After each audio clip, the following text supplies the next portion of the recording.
Okay, let's say you have this opportunities sales pipeline. Okay, when you get a new lead interested in your services, you will create the opportunity in the stage interested. Then when you do a meeting or a demo, you will move that opportunity to the stage meeting.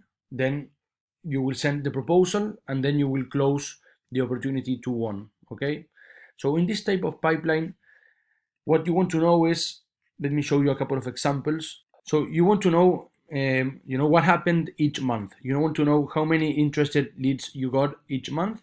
You want to know how many meetings or demo you did. You want to know how many proposals you sent, okay? And obviously you want to know how many sales you closed. Okay, so something important is that this is not a cohort analysis, okay? We will see that in a second, meaning that, for example, these 9 meetings are not necessarily from these 40 interested opportunities, okay? So maybe, for example, of these 40, 2 or 3 are of these 9 meetings, but the rest can be, from previous opportunities from previous months. The same here for the proposals. You did 3 proposals, but they are not necessarily from these 40 interested new opportunities, okay? For that kind of analysis, we're going to do a cohort analysis. In this case, what we want to do is, okay, you have here the same metric for starters. You have, the number of opportunities that were interested in each month. That would be the cohort. And now you want to know how many of these 40 opportunities, got to the meeting stage to this date, okay? For example, these 16 opportunities went from interested to meeting at some point in time, right? Maybe some of them did the meeting stage in January, maybe the rest in February and March, and so forth. The same with the proposals. You know that 7 of these 40 were sent a proposal. You don't know when the proposal was sent. The same here for the sales. This does not mean that in January you did 5 sales. Actually, you did only 1. The point is you did 5 sales of these 40 interested opportunities, okay? So you will also measure the conversion rate of each stage, okay? You want to know, for example, how many of these 40 move to the meeting stage, okay? 40%, this is 16 divided by 40. How many of these 16 move to the proposal stage? This is 7 divided by 16, okay, 44%. And how many of these 7 proposals you sent were converted to sales? This is 71% proposal to sales, okay? Okay, let's see how you can, get this data from Close. Okay, the first thing I want to show you is, let's get any example here. Okay, what I recommend is you create a custom field for every opportunity status you have, okay? So for example, this is the date the opportunity reached the interested stage. This is the date the opportunity reached the meeting stage. And this is the date the opportunity reached the proposal stage, okay? For the close to one, we will use, the opportunity close date that we have here in the opportunity. You can input this date manually, okay, every time you want an opportunity, which I do not recommend. I recommend using Zapier, where you can create a sub where the trigger is new opportunity in status. In this case, the status is interested, and then you want to update the lead, where you will update the date of the interested date custom field, okay? So this will be completed automatically from Zapier. Okay, let's say you want to get this data from Close. So for example, you want to know how many opportunities were interested in January.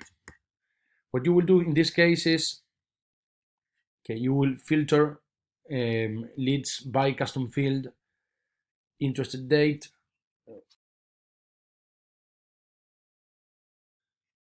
As you can see, I filtered January, okay? You have the 40 leads that you can see here.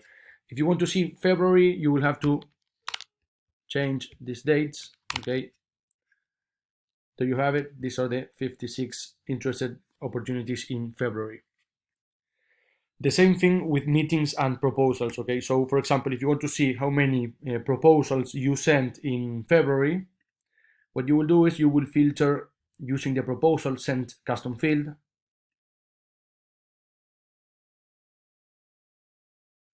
Okay, here you have the 9 proposals sent. Okay, let me show you how you can do this in Smart Reporting in a much easier way. Okay, you have 3 types of metrics, lead, opportunities, and calculated. For now, we'll show you leads. Basically, what a lead metric answers is how many leads are in certain query. Okay, so for example, for interested, this is the metric. I put it, the interested name, no query because I'm filtering all leads. Okay, but I am filtering them with the interested date.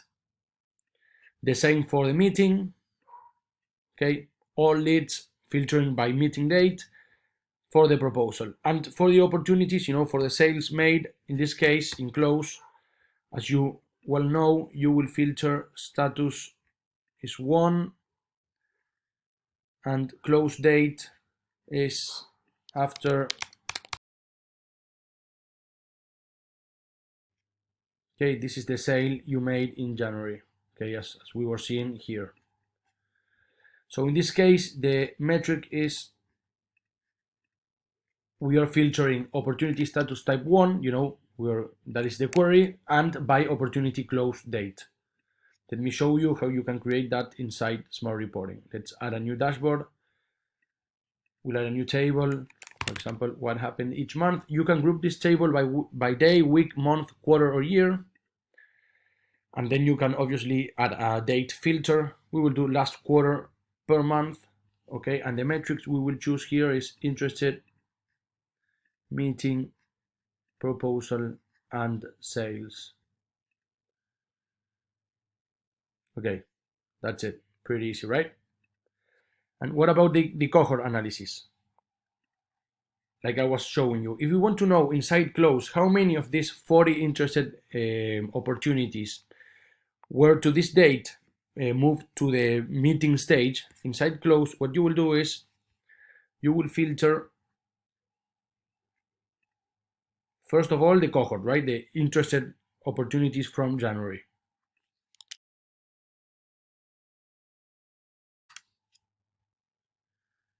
Okay, here are the 40. We want to know how many of these reach the meeting status, right?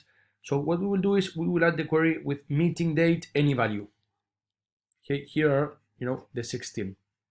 Okay, this 16 here. So the query inside Smart Reporting, it will be that they have any value in the custom field meeting date. As you can see here, we're looking for interested to meeting.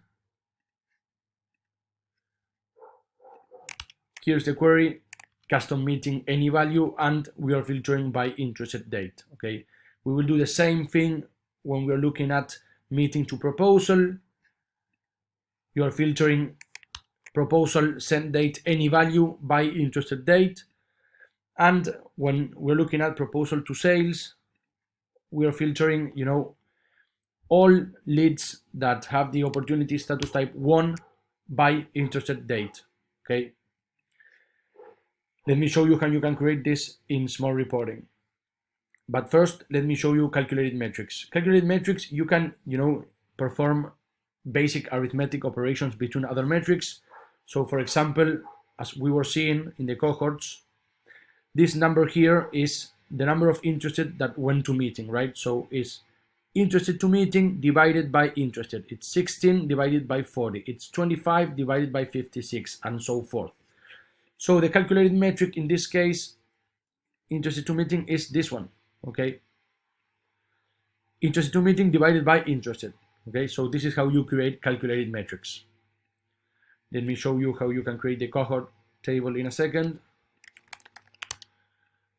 We will group by month, last quarter, same as before. And here we will do interested to meeting, meeting to proposal, proposal to sales, and the calculated fields, interested to meeting.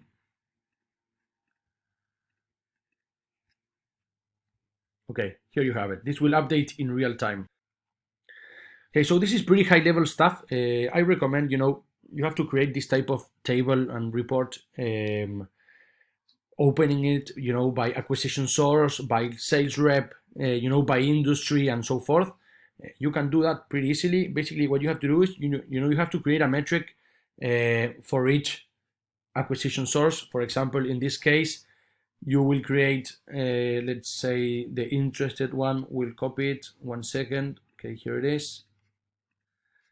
We'll say, for example, interested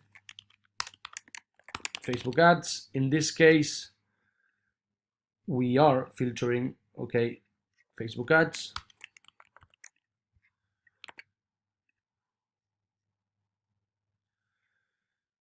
Okay, here it is. You will have to do the same thing, you know, for meeting, custom lead source Facebook ads, proposal, and sales. And with that, you will then be able to create one type of table for each acquisition source. Okay, you can do that, I don't know, for YouTube ads, for your blog, and on whatever. The same thing goes for your sales rep and so forth. Okay, one last thing I would like to mention is, in this case, we didn't use opportunity query metrics because we have one opportunity per lead, okay, in our example. But if you have more than one, you could do the same thing using opportunity query metrics, in which, you know, the answer will be number of opportunities and not number of leads. So if you have 2 opportunities in one lead, it will answer 2 opportunities instead of 1. That being the case in the lead queries, okay? So I hope you find this very useful for your business.